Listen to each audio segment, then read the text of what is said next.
Donc bonjour tout le monde, je vais vous faire une petite vidéo pour vous expliquer comment je distribue des exercices Tactiléo à mes élèves. Donc déjà pour créer un compte Tactiléo, il faut votre code RNE ou UAI. Vous savez, c'est le code qui identifie votre collège. Donc voilà, moi j'ai topé UAI et Denis Brunet, et je suis tombé sur mon code parce que je ne le connais pas par cœur. Et puis, j'ai rentré mon nom, mon prénom, mon adresse académique et j'ai eu mon compte Tactiléo.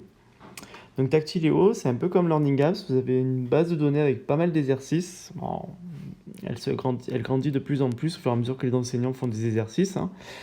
Et, euh, et après ces exercices, l'avantage sur Tactiléo, c'est qu'on peut mettre des barèmes pour pouvoir mettre une note sur l'exercice que l'élève aura fait.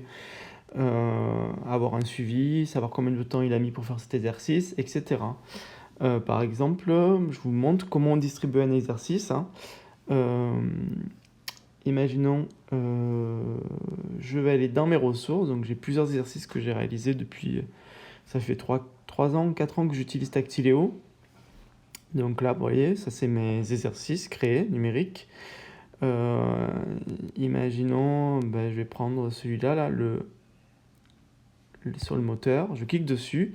Donc là, j'ai plusieurs propositions et c'est surtout, bon, éditer si je veux le modifier, hein, mais c'est surtout créer une session. Donc en fait, pour distribuer des exercices aux élèves, il faut créer des sessions, comme ça, eux, ils peuvent se connecter facilement sans créer de compte, hein, juste marquer un code et leur pseudo et ils accèdent à l'exercice. Donc là, j'ai cliqué sur créer une session. En bas, je fais créer une session. Je peux mettre la date, hein, vous voyez, c'est du 14 avril au 15 mai, au 14 mai. Donc je laisse créer une session. Et là, voilà, l'exercice est lancé, c'est-à-dire à l'élève, je pourrais lui donner ce code-là et il pourra accéder à mon exercice. Pour accéder à l'exercice, l'élève, il suffit juste qu'il aille sur Google et qu'il tape, sur Google ou un autre explorateur, hein, qui tape module et Tactiléo et il va tomber sur une adresse, rejoindre une session. Et là, alors là, c'est parce qu'il ne me propose pas le pseudo. Pourquoi? Parce qu'en fait, je suis déjà connecté. Il pense que c'est moi. Donc, il me demande juste le code de l'exercice. Mais l'élève, lui, comme il n'a pas de compte, on va lui demander en fait le code d'accès de l'exercice, mais aussi son pseudo. Donc, il pourra mettre son nom de famille puisque c'est compatible RGPD, Tactiléo, c'est un outil compatible. Donc on peut mettre le nom et les prénoms des élèves, ce qui est bien pratique pour après pouvoir rentrer nos notes si on veut le noter. Petite astuce que je vous conseille, c'est de dire aux élèves de mettre leur nom en majuscule. Euh, Pourquoi? Parce qu'après on peut ranger par ordre alphabétique si après vous voulez vraiment le noter et mettre les notes dans votre pronote ou dans votre cahier texte. Et petite astuce aussi que je peux vous conseiller, c'est que l'élève ne clique qu'une seule fois sur ces parties. Pourquoi? Parce que s'il clique 2 fois, ça va dire pseudo déjà pris et il va falloir qu'il marque son nom de famille avec un numéro, marque 2 par exemple, et ça marchera. Parce qu'en fait, s'il clique 2 fois, Tactileo va croire que c'est 2 fois et du coup ça marquera pseudo déjà pris. Donc c'est une petite astuce que je vous donne. Sinon, je reviens sur mes ressources.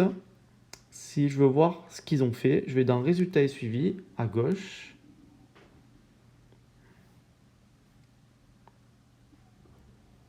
Ça charge un peu.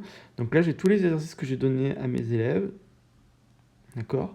Donc là, il y a le dernier, celui que je vous viens de mettre à l'instant, mais il n'y aura aucune copie, hein. Par contre, si je regarde mouvement, 6e, voir les résultats. Donc, non, pas celui-là, pardon. Celui-là, je ne l'ai pas encore donné.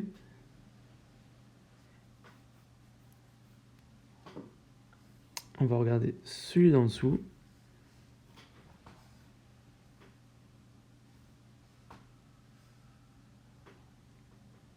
On met un peu de temps à charger. Voilà.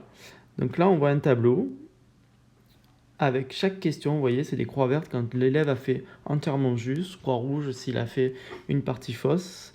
Je peux cliquer dessus et voir exactement la question. D'accord? Pareil.